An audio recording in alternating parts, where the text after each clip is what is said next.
How did a small island kingdom transform into the largest empire in history?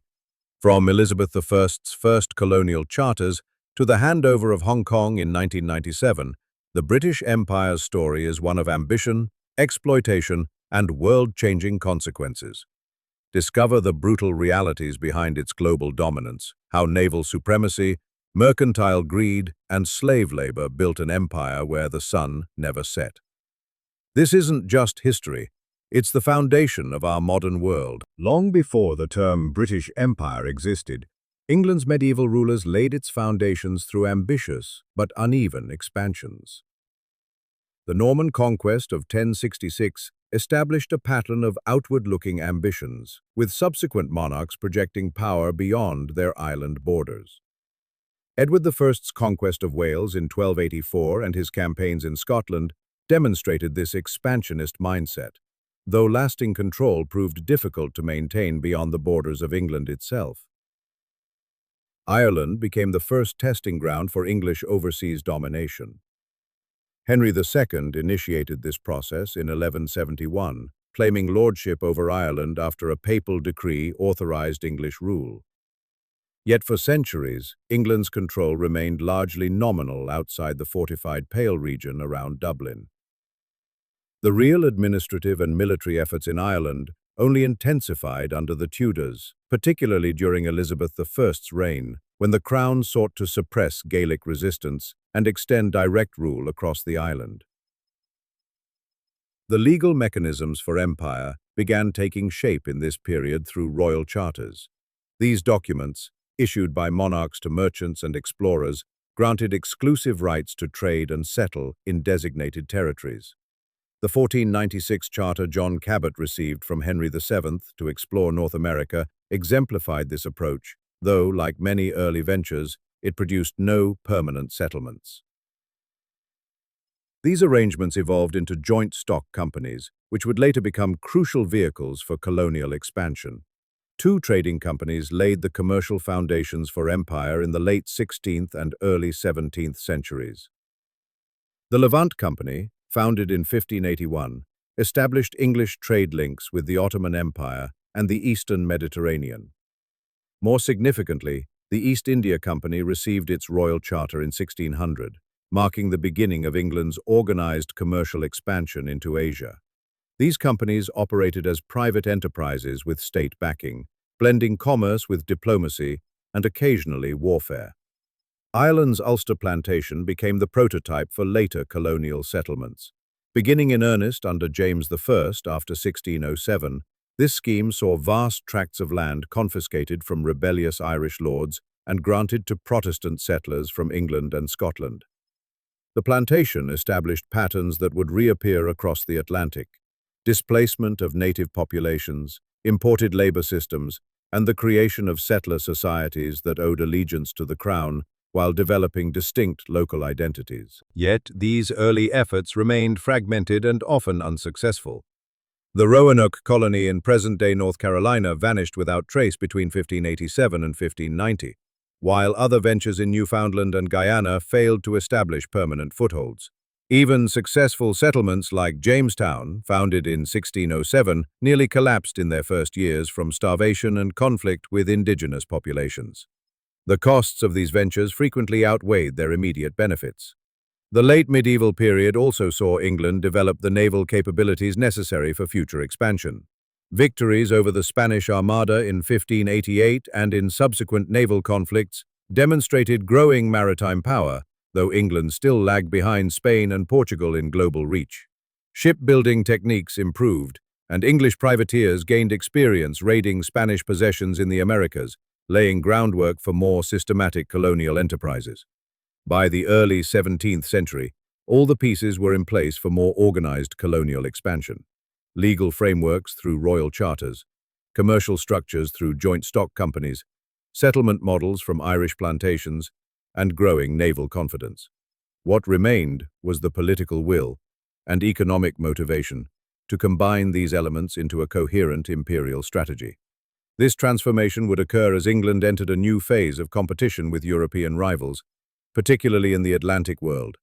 The 17th century would see these medieval foundations give rise to formal colonial structures across multiple continents. The 17th century marked England's transition from tentative colonial ventures to systematic empire building through three distinct governance models. Crown colonies operated under direct royal control through appointed governors. Charter colonies functioned as self-governing entities under corporate charters, and proprietary colonies were granted to individual owners who ruled as quasi-feudal lords. These competing systems created tensions between local autonomy and central authority that would persist throughout British imperial history. Virginia exemplified the corporate model's struggles after its 1607 founding. The Virginia Company initially governed Jamestown, but chronic mismanagement and high mortality rates forced the Crown to revoke its charter in 1624, transforming it into England's first royal colony. By contrast, Massachusetts Bay Colony demonstrated the charter model's potential when Puritan settlers transferred their company's governance structures to New England in 1630, creating a self-ruling theocracy. Proprietary colonies like Maryland, granted to Lord Baltimore in 1632, blended elements of both systems with private ownership under nominal royal oversight. Ireland's Ulster Plantation provided the blueprint for settler colonialism during this period. Between 1609 and 1690, over 200,000 Scottish and English settlers displaced native Irish landowners in northern provinces. This established key imperial practices: land confiscation, religious discrimination against Catholics, and economic marginalization of indigenous populations. The plantation's success in creating a loyal Protestant population encouraged similar approaches in North America, particularly in New England's Native American territories.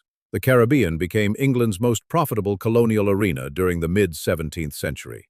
Barbados transformed from a struggling settlement in 1627 to a sugar powerhouse by the 1640s, pioneering plantation slavery in English territories. Jamaica's capture from Spain in 1655 provided even greater opportunities, though it took decades to develop its sugar economy. These islands operated under varying governance. Barbados began as proprietary before becoming crown-controlled, while Jamaica was always a royal possession. By 1700, the West Indies accounted for over half of England's colonial trade value. Parallel developments occurred in Africa and Asia through trading post networks. England established its first permanent African outpost at James Island in the Gambia River in 1661, primarily sourcing gold and slaves. The East India Company expanded from its initial Surat factory, 1613, to Madras, 1639, Bombay, 1668, and Calcutta, 1690, creating fortified trade hubs along the Indian coastline. Unlike American settlements, these Asian and African ventures focused on commercial exchange rather than territorial control, though they laid foundations for later expansion. Mercantile interests drove imperial policy through intricate connections between trade, warfare, and diplomacy. The Navigation Acts, 1651-1696, mandated that colonial goods be shipped only on English vessels to specific ports, fueling both imperial commerce and Anglo-Dutch conflicts. The Royal African Company's 1672 charter monopolized the slave trade, demonstrating how private enterprise served national interests. When the Glorious Revolution overthrew James II in 1688, colonial governance became more tightly controlled from London under William III's Board of Trade. Scotland's independent colonial efforts intensified England's imperial ambitions during this period. The 1695 creation of the Company of Scotland aimed to break England's trade monopolies, directly leading to the Darien Scheme. Scottish settlements like Nova Scotia, 1629, and East Jersey, 1683, demonstrated their separate colonial aspirations, though these often clashed with English interests. Economic competition between the two kingdoms would culminate in Scotland's disastrous Panama venture. These varied experiments produced lasting strategic lessons.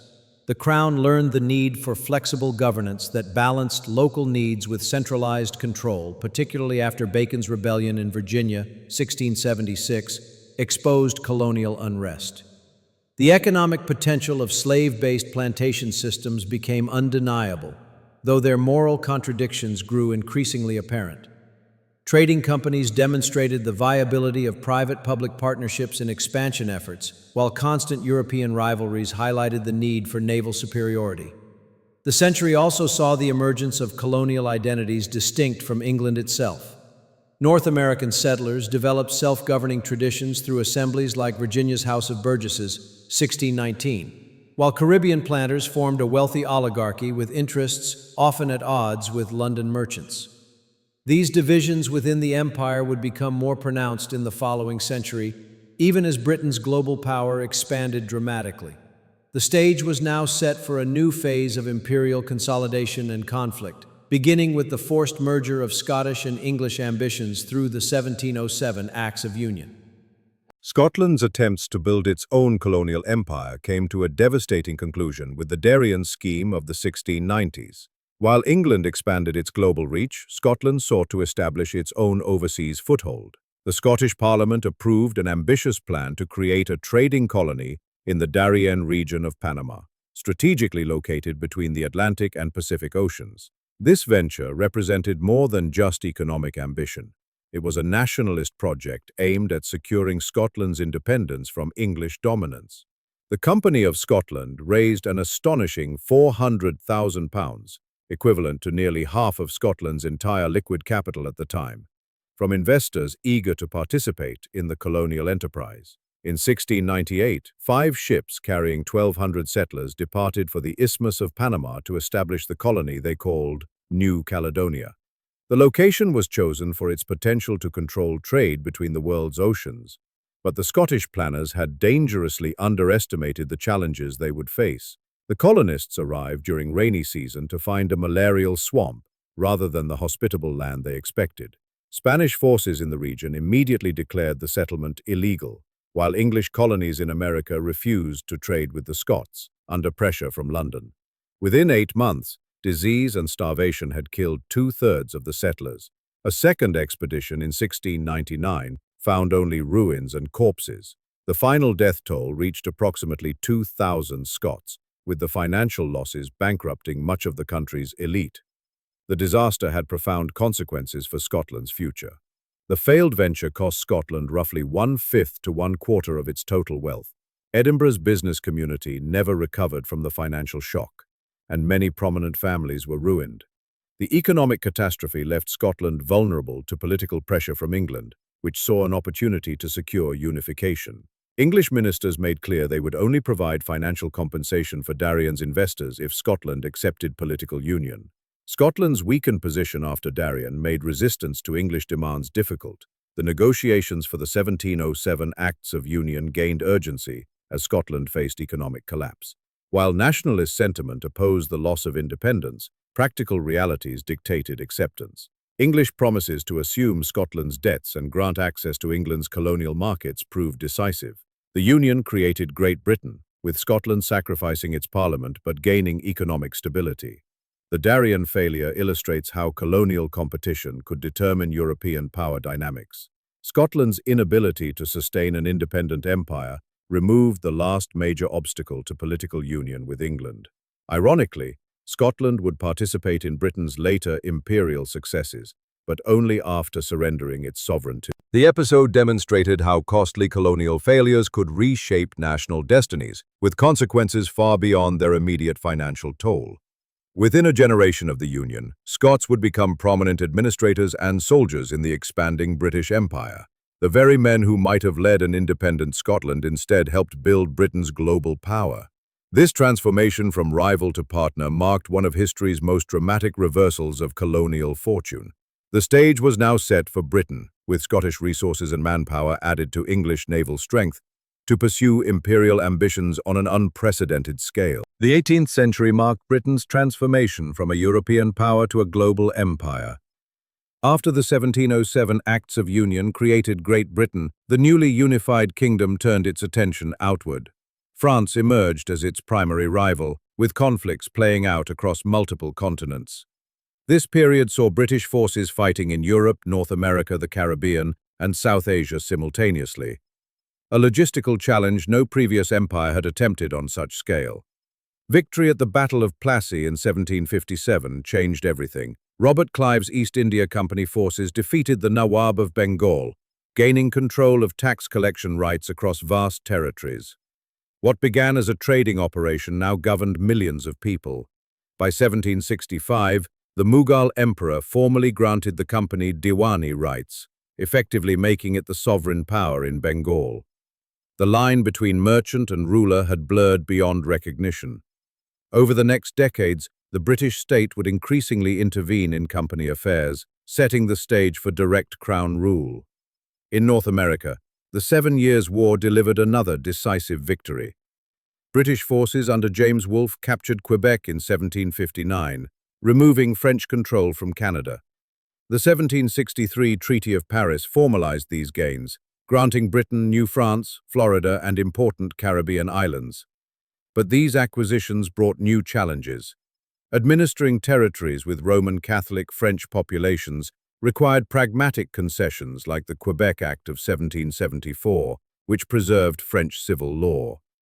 The Treaty of Paris also forced difficult choices about frontier policy that would later contribute to American colonial unrest. Britain's naval supremacy became a decisive advantage during this period. The Royal Navy's ability to project power globally allowed uninterrupted trade flows even during wartime. This maritime dominance protected the expanding web of colonial commerce while denying rivals access to critical resources. Ports like Liverpool and Bristol thrived as hubs for Atlantic trade, their fortunes tied directly to imperial expansion. The British Empire's economic dominance depended fundamentally on the transatlantic slave trade. Between 1662 and 1807, British ships transported approximately 3.4 million enslaved Africans across the Atlantic, more than any other European nation. This human trafficking operation generated staggering profits, while establishing patterns of colonial exploitation that shaped global capitalism. The Royal African Company, chartered in 1660 with the Duke of York as governor, held an early monopoly on this trade. Its ships delivered over 150,000 captives to British colonies, before losing exclusive rights in 1698. Private merchants from Bristol, Liverpool, and London then flooded the market, increasing volume while driving down costs through brutal efficiency.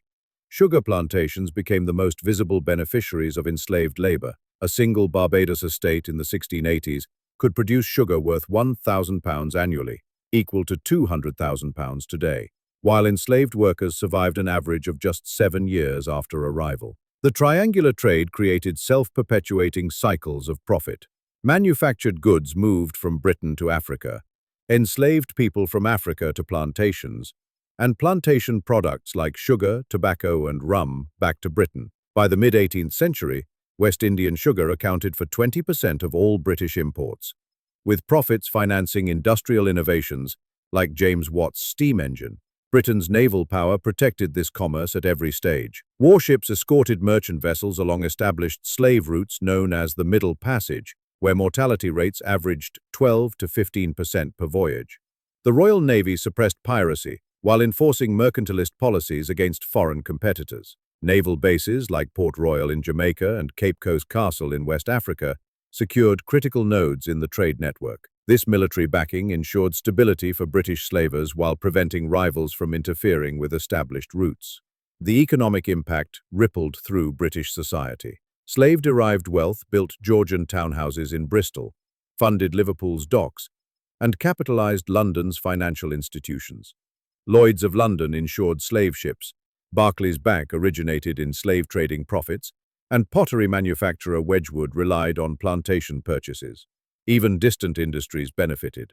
Textile mills produced cheap fabrics traded for African captives, while Sheffield factories manufactured manacles and leg irons.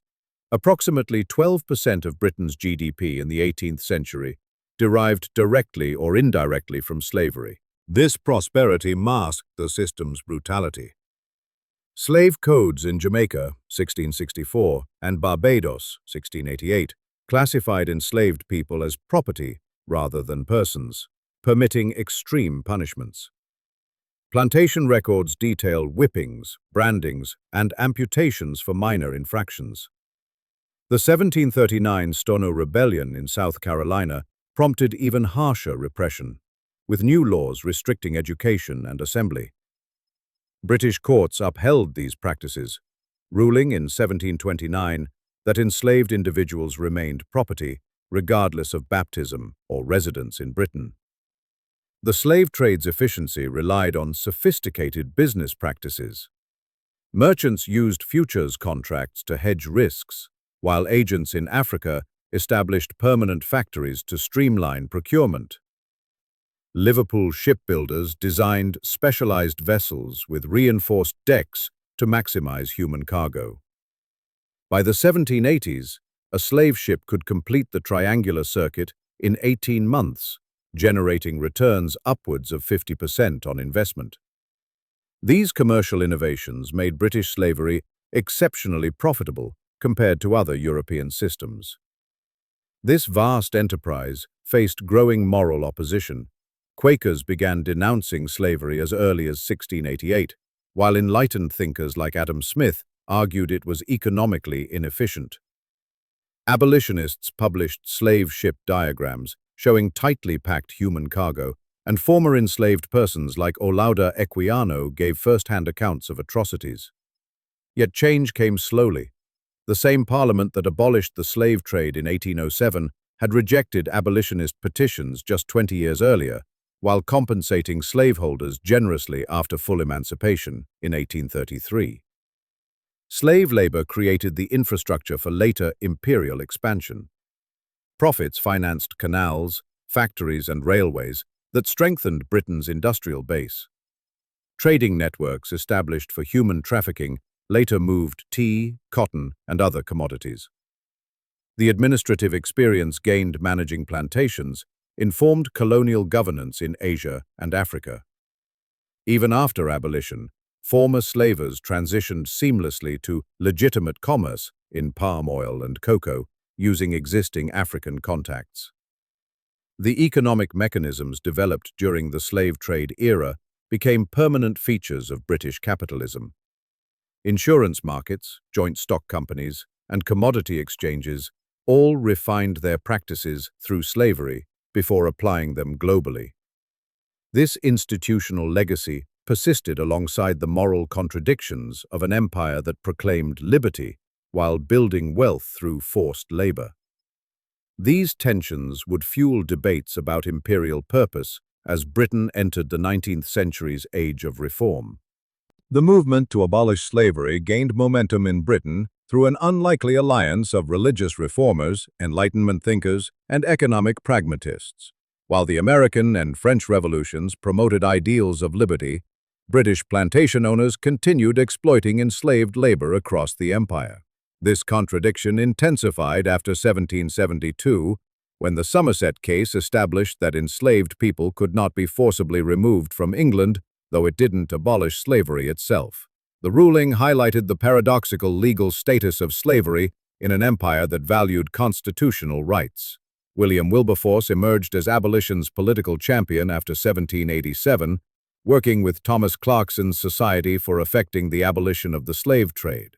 Their strategy combined moral arguments with economic data, demonstrating how slavery distorted markets while brutalizing both enslaved people and slaveholders. Clarkson collected physical evidence like iron shackles and ship diagrams, creating powerful visual propaganda. Former enslaved individuals like Olaudah Equiano published memoirs detailing the horrors of the Middle Passage, giving human faces to abstract debates. Parliament passed the Slave Trade Act in 1807 after 20 years of campaigning, making British participation in the transatlantic slave trade illegal. The law imposed 100 fines per enslaved person transported, a penalty substantial enough to deter most traders. Enforcement relied on the Royal Navy's West Africa Squadron, which intercepted over 1,600 slave ships between 1808 and 1860. Yet the act didn't free existing enslaved people, leaving over 800,000 in bondage across British territories. Plantation owners actually increased workloads, fearing future emancipation. Full emancipation came through the Slavery Abolition Act of 1833, which took effect August 1, 1834. The compromise legislation included a controversial apprenticeship system, requiring enslaved people to work unpaid for their former owners another 4 to 6 years. Most importantly, the government paid £20 million in compensation, equivalent to 40% of annual treasury revenue, to slaveholders while offering nothing to freed people. The debt from these payments wasn't fully repaid until 2015, meaning British taxpayers were funding slaveholder compensation well into the 21st century. Economic shifts following abolition transformed Britain's imperial priorities. Sugar production declined in the Caribbean as plantation labor costs rose, prompting investment in Asian colonies instead. The East India Company expanded opium exports to China, using revenues to purchase tea and silks. In West Africa, British traders transitioned from slave exports to legitimate commerce in palm oil, used for soap and industrial lubricants. These economic adjustments maintained imperial profitability while complying with abolitionist principles. Imperial rhetoric emphasized Britain's civilizing mission, but exploitation remained central. While abolishing slavery, Britain implemented indentured labor systems that transported millions of Indian workers to Caribbean and African colonies. In India, famines killed an estimated 15 to 29 million people between 1850 to 1900, exacerbated by policies prioritizing grain exports over local relief. Victorian exhibitions showcased colonial raw materials while ignoring the human costs of their extraction. India's strategic importance shaped Britain's global posture. The Indian Army became an imperial police force, deployed from East Africa to China. Indian taxes funded British military campaigns elsewhere, while Indian soldiers fought in theaters from the Western Front to Mesopotamia. Colonial administrators viewed India as the keystone of empire. Its wealth financed global dominance, and its loss would collapse the entire system. This period also saw the empire's ideological contradictions intensify. British officials praised local self-government in Canada and Australia, while denying similar rights to non-white colonies. Missionaries spread Christianity in Africa, while colonial administrations upheld traditional authorities where convenient. Liberal politicians condemned European autocracies, but justified authoritarian rule abroad. These inconsistencies would fuel nationalist movements in the 20th century. Africa emerged as the new frontier for imperial expansion during the late 19th century. The continent's vast resources and strategic locations complemented existing Asian holdings. Britain's position in India directly influenced its African ambitions, particularly the desire to secure the Cairo to Cape corridor. As European rivals intensified their scramble for African territory, Britain moved to protect its imperial interests through both diplomacy and military force. The stage was set for conflicts that would reshape the continent and test Britain's imperial model. The late 19th century saw European powers engage in a frenzied partitioning of Africa, with Britain securing the lion's share of territories. Between 1881 and 1900, Britain increased its African holdings from scattered coastal forts to nearly 30% of the continent. This expansion was driven by strategic calculations, protecting the sea route to India while denying rivals access to key resources. The scramble escalated after Germany's 1884 annexation of Southwest Africa, leading Britain to stake claims in regions it previously considered marginal. Britain's African expansion relied on technological superiority. The All-Red Line telegraph network connected colonial administrations to London, enabling centralized control. By 1902, cables stretched from Cape Town to Cairo, transmitting orders in hours rather than months. Steam-powered gunboats patrolled inland waterways like the Niger Delta, while Maxim guns gave small forces overwhelming firepower against African armies. These advantages allowed Britain to project power with relatively few European personnel on the ground. Economic motives underlay territorial claims. Gold discoveries in the Witwatersrand, 1886, transformed South Africa's importance, leading to the costly Second Boer War, 1899 to 1902. Nigeria became a vital source of palm oil for lubricating industrial machinery, while Kenya's highlands attracted white settlers for cash crop farming. Chartered companies like the Royal Niger Company secured trading rights that later became the basis for colonial borders, often dividing ethnic groups between multiple European territories. These African holdings existed alongside evolving self-governing dominions in Canada, Australia, and New Zealand. The contrast highlighted Britain's dual approach, extending constitutional rights to white settler colonies while imposing authoritarian rule elsewhere. This inconsistency would fuel nationalist movements after World War I, as African elites educated in mission schools began questioning imperial logic. The scramble had created an empire that appeared impregnable but contained contradictions that would unravel within decades. Britain's dominance in the scramble shaped modern Africa in lasting ways. Arbitrary borders split ethnic groups while forcing others together. Export-focused economies replaced diverse subsistence farming. Administrative divisions drawn on colonial maps became independent nations' boundaries. The empire left infrastructure and institutions, but also entrenched divisions and extractive economic models. Africa's centrality to British strategy ensured that decolonization would fundamentally alter both continents' futures when it came. World War I marked both the apex and the beginning of the end for the British Empire. When Britain declared war in August 1914, it automatically committed all territories and dominions across the globe. This total mobilization revealed both the empire's vast resources and its underlying fragility. Over 2.5 million colonial troops served during the conflict, with soldiers from India, Canada, Australia, New Zealand, South Africa, and other territories fighting on multiple fronts. The war proved particularly devastating for colonial economies, as resources and manpower were diverted to the conflict at tremendous human cost. The Dominions made significant military contributions that reshaped their relationships with Britain. Canadian forces distinguished themselves at battles like Vimy Ridge in 1917, where they captured German positions that had resisted British and French attacks for years. The Australian and New Zealand Army Corps, ANZAC, suffered catastrophic losses at Gallipoli, creating a potent national mythology about sacrifice and disillusionment. Over 1.3 million Indian troops served in Europe, the Middle East, and Africa, their contributions often overlooked in imperial narratives. These wartime experiences accelerated emerging national identities separate from Britain. Financially, the war drained imperial resources. Britain liquidated overseas investments to fund the war effort, going from the world's largest creditor to a debtor nation. Colonial economies suffered as export markets collapsed, and shipping was diverted for military use. The need for raw materials drove increased extraction from colonies during the war, leaving many depleted and impoverished. German submarine warfare disrupted global supply chains, forcing Britain to rely more heavily on imperial resources while exposing vulnerabilities in the transoceanic networks that sustained the empire. Political consequences reverberated across the colonies. The participation of non-white troops undermined racial justifications for colonial rule. Indian soldiers fighting alongside Europeans in the trenches made increasingly awkward Britain's claims about imperial subjects being unfit for self-government. Nationalist leaders monitored events closely, with figures like Mohandas Gandhi organizing ambulance corps as a demonstration of Indian loyalty and capability.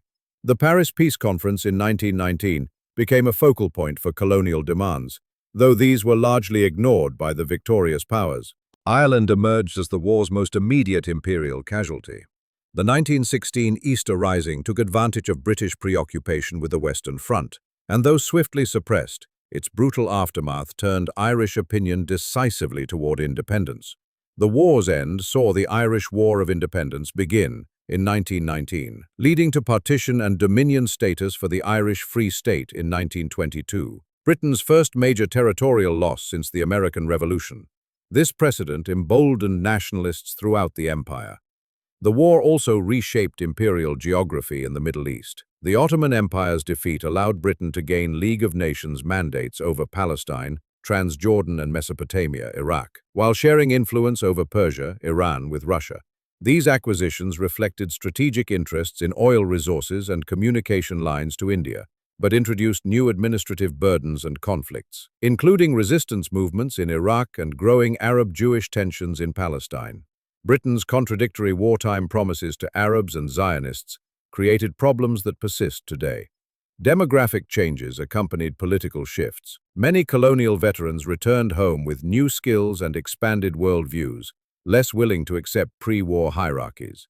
Urban centers in India, Africa, and the Caribbean saw growing labor movements demanding better conditions. The 1919 Amritsar massacre occurred when British troops fired on such a protest in India. Caribbean migrants settled in British cities during the war, establishing diaspora communities that would transform British society decades later. The war exposed contradictions in imperial rhetoric. Britain had fought under the banner of democracy and self-determination, yet denied these principles to its own colonies. The massive sacrifices demanded from colonial populations, without corresponding political concessions, fueled post-war nationalist movements. While the empire reached its greatest territorial extent after the war, the foundations had been irreparably weakened, financially exhausted, morally compromised, and facing growing resistance from increasingly organized colonial subjects. Technological and social changes accelerated by the war also undermined imperial structures. Radio and improved printing spread nationalist ideas more widely, while new weapons made policing colonies more difficult. The Bolshevik Revolution inspired anti-colonial movements worldwide, offering an alternative model to British rule. Britain emerged from the war still the world's largest imperial power, but facing problems that couldn't be solved by traditional means.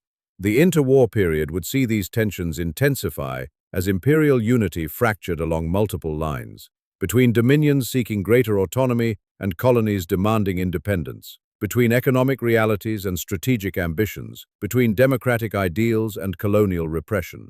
The interwar years between 1918 and 1939 saw the British Empire facing challenges it couldn't brush aside. The financial cost of World War I left Britain owing £1.3 billion in war debts to the United States, while domestic unemployment peaked at over 2 million by 1921. These economic strains weakened Britain's ability to maintain its sprawling imperial commitments at pre-war levels. Military spending was cut, garrison forces reduced, and colonial administrators faced tighter budgets, just as anti-colonial sentiment was growing louder across the empire. Ireland became the first major domino to fall. After the brutal Anglo-Irish War from 1919 to 1921, the British government negotiated the Anglo-Irish Treaty, creating the Irish Free State in 1922, while keeping Northern Ireland within the United Kingdom. This represented the first significant territorial loss of the empire in over a century, proving that imperial boundaries weren't permanent.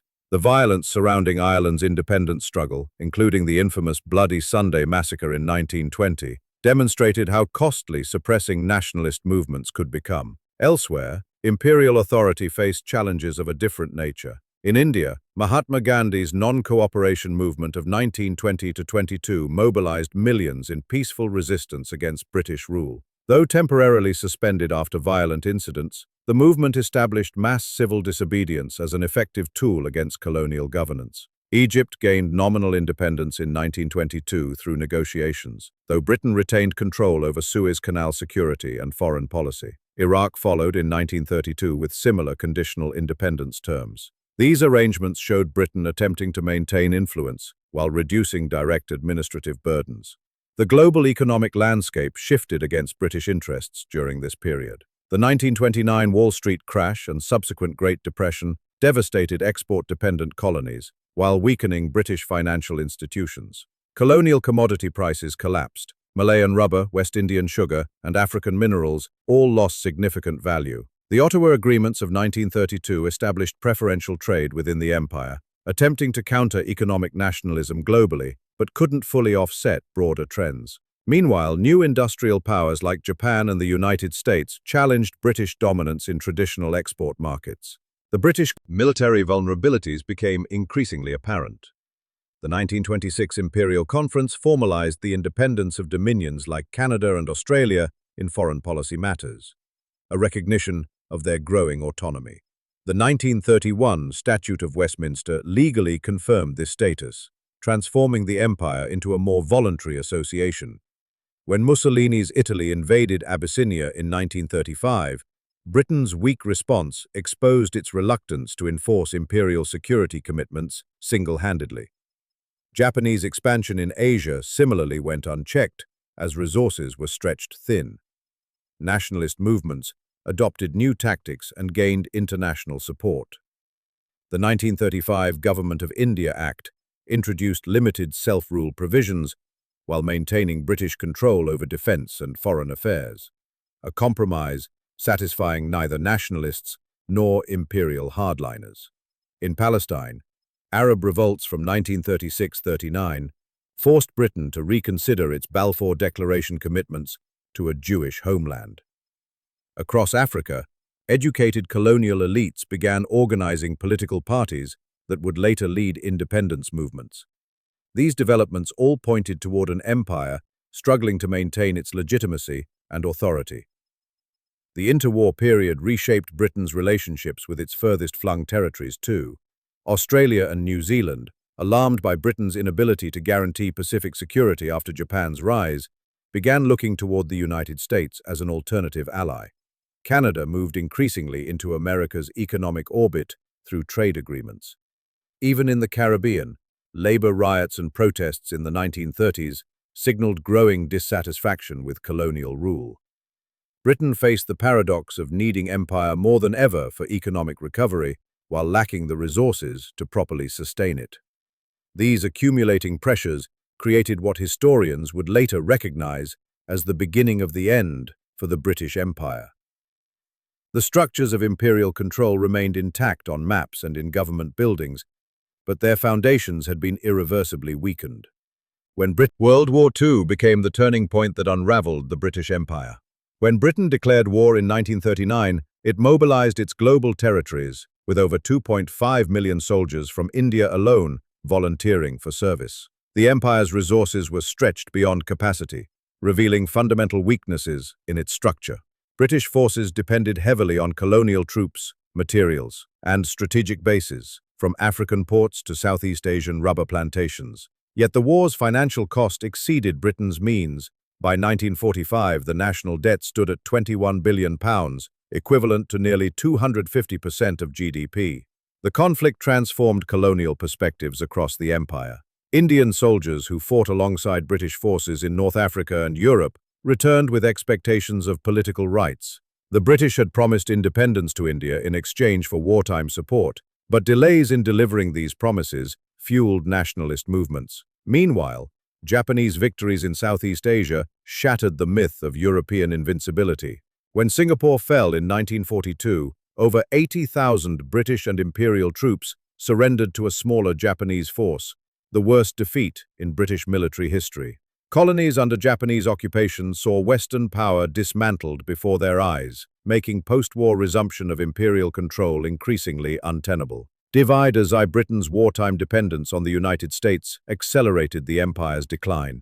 The Lend-Lease Agreement provided vital supplies, but bound Britain to U.S. economic priorities. American policymakers openly opposed colonialism, pressuring Britain to commit to self-determination for its colonies. The 1941 Atlantic Charter, signed by Churchill and Roosevelt, contained provisions interpreted as anti-imperialist, despite Churchill's later insistence it didn't apply to British territories. As U.S. influence grew, Britain found itself unable to dictate post-war terms alone. The new global power balance left little room for traditional empire.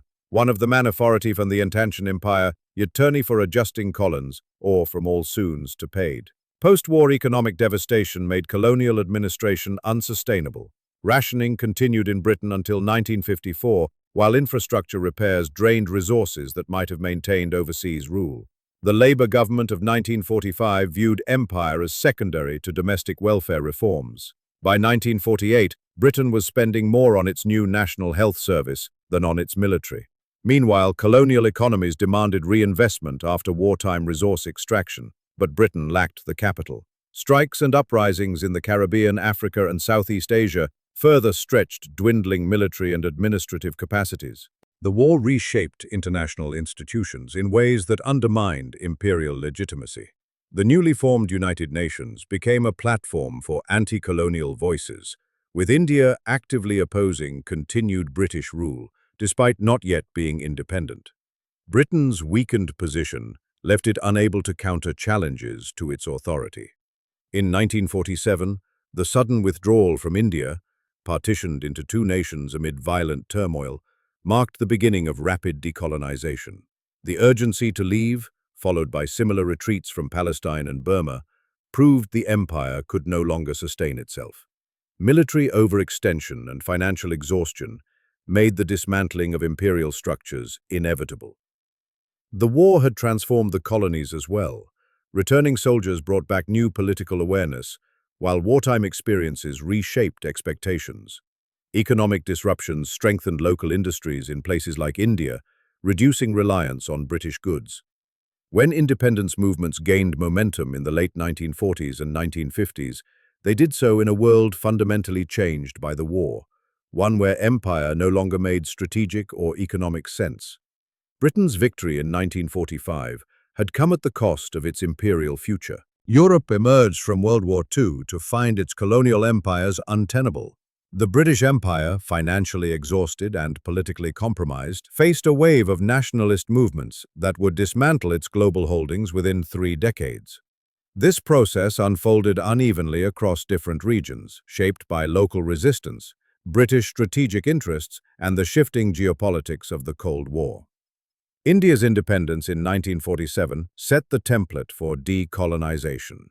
The Rajah's partition into India and Pakistan sparked violence that killed over 1 million people, revealing how imperial withdrawal could turn catastrophic. Yet this transition also showed how Britain could retain influence through the Commonwealth, a voluntary association that preserved economic ties and military cooperation.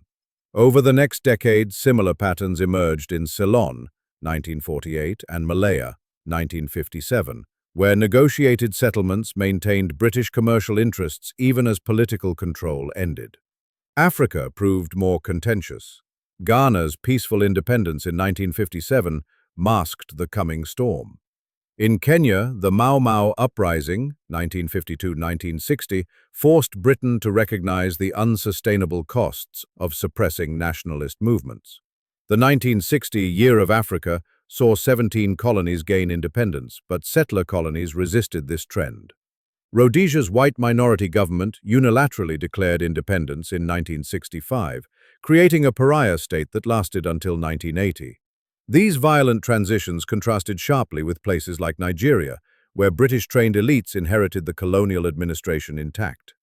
The Caribbean experienced staggered decolonization from 1962 onward, with smaller island territories gaining independence into the 1980s. Economic dependency often outweighed political freedom, as seen when Britain dissolved the West Indies Federation in 1962 after just 4 years. American influence increasingly replaced British authority, particularly after the Cuban Revolution redirected regional geopolitics. Britain's economic weakness accelerated the process. The 1956 Suez Crisis demonstrated its reliance on American support, while the 1967 devaluation of sterling undermined the financial structures binding the empire. Colonial development funds dwindled as domestic austerity took priority. By the 1970s, maintaining far-flung territories seemed an unnecessary burden for a nation focused on European integration.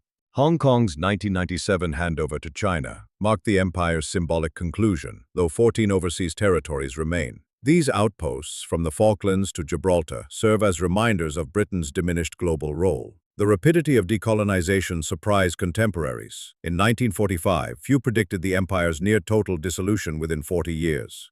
The Commonwealth provided a soft landing for British prestige, but its mixed results reflected the empire's complex legacy. Some member states, like Singapore, thrived economically, while others struggled with borders drawn for colonial convenience.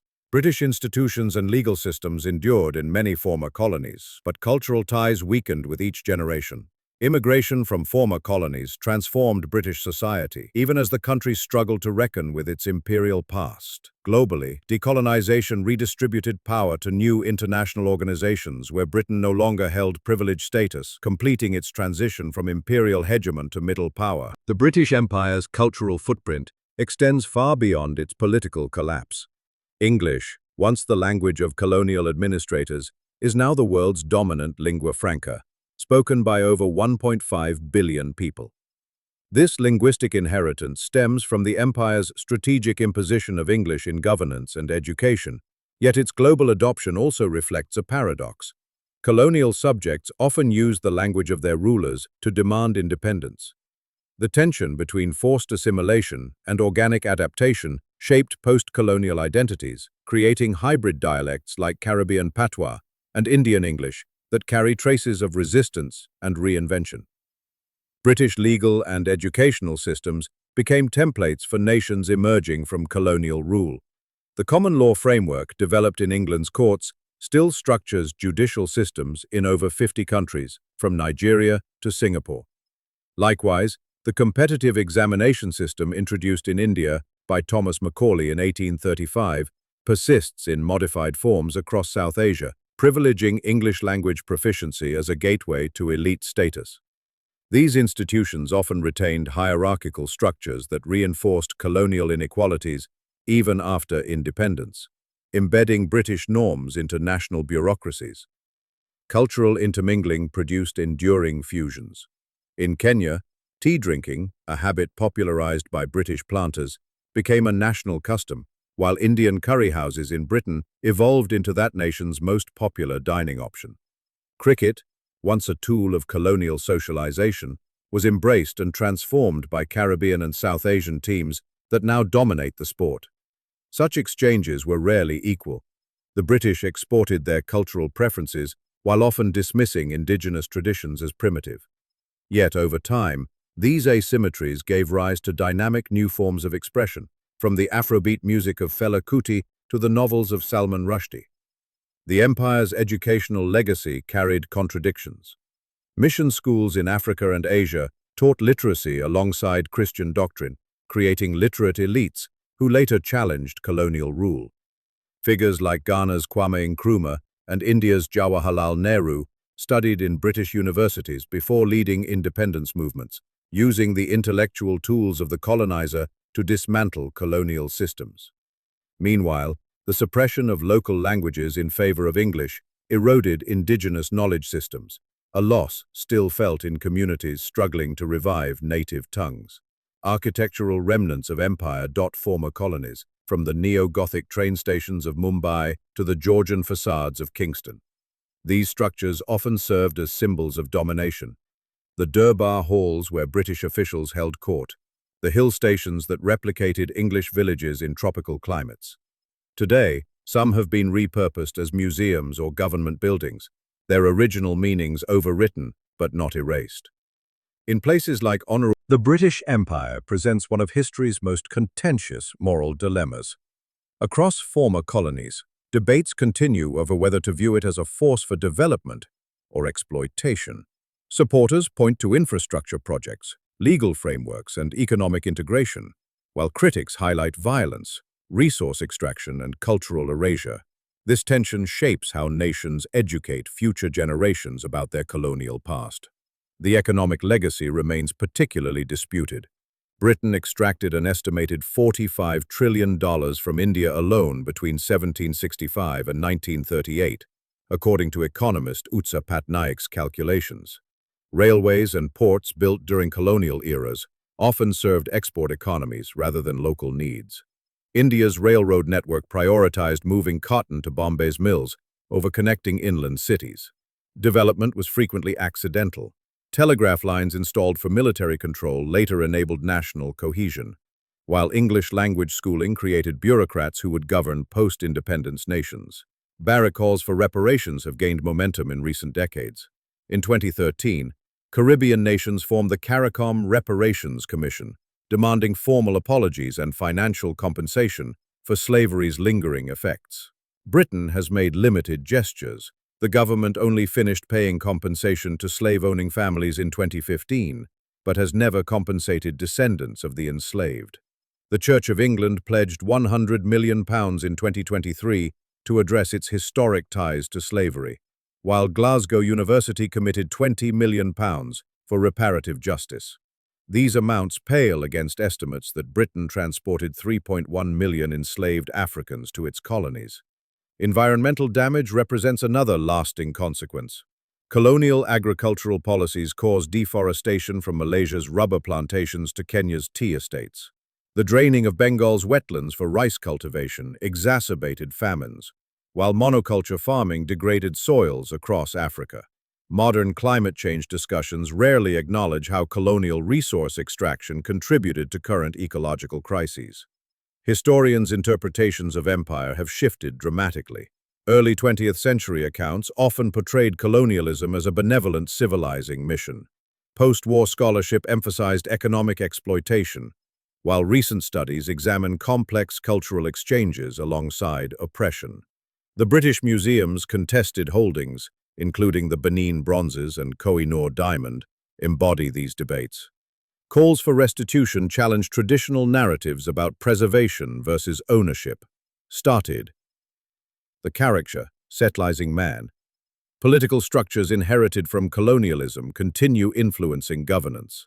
Many former colonies adopted parliamentary systems, but struggled with boundaries drawn for administrative convenience rather than ethnic coherence. Nigeria's arbitrary borders grouped rival nations under centralized rule, while India's partition inflamed religious tensions. Language policy remains a flashpoint. While English proficiency offers global advantages, imposed education systems marginalized indigenous knowledge. Tanzania switched from English to Swahili instruction after independence, while India's English medium schools still confer socio-economic advantages. The dominance of British academic publishing perpetuates these hierarchies, with many universities in former colonies requiring faculty to publish in UK journals for career advancement. Public memory of empire varies widely. London's Imperial War Museum addresses colonial violence more directly than it did decades ago, while Glasgow's street names still honor tobacco lords who profited from slavery. In former colonies, monuments to independence leaders often stand near unchanged colonial architecture. Zimbabwe's government buildings remain in Harare's British-designed downtown, just as Indian civil servants work in New Delhi's Lutyens zone. Corporate ties persist through corporate ties. Companies like Unilever and HSBC originated in colonial ventures, but now operate globally. British mining firms still extract resources in Zambia and South Africa under different ownership structures. These continuities raise questions about whether political independence translated to economic sovereignty. Legal systems provide another complex inheritance. Common law traditions offered stability, but often retained colonial-era statutes. Singapore kept Britain's Internal Security Act after independence, using it to detain political opponents. Meanwhile, Caribbean nations struggle with privacy laws never designed for digital eras. Even progressive constitutional reforms in places like South Africa built upon British legal frameworks. The demographic impact of empire appears irreversible. Migration flows created diaspora communities that transformed both colonies and metropole. Over 6 million British residents today have family origins in former colonies, a legacy of labor recruitment and post-colonial mobility. Cities like Leicester and Toronto became multicultural hubs through these population movements. As historical research uncovers new evidence of colonial violence, from Kenya's detention camps to India's famine policies, the moral calculus grows heavier. Younger generations in Britain show increasing willingness to confront difficult aspects of imperial history, while former colonies reassess their relationships with the former colonizer. The debate isn't about erasing history, but determining how to remember it accurately and what obligations remain unmet. The British Empire remains one of history's most contradictory forces, simultaneously spreading technology and institutions while extracting resources and enforcing control.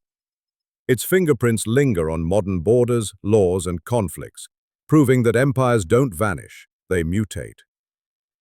The world today speaks English not because of idealism, but because of imperial power. If history has a lesson here, it's that dominance always carries hidden costs, political, moral, and economic. The questions raised by the empire's legacy aren't settled. They demand deeper examination of how power operates across generations.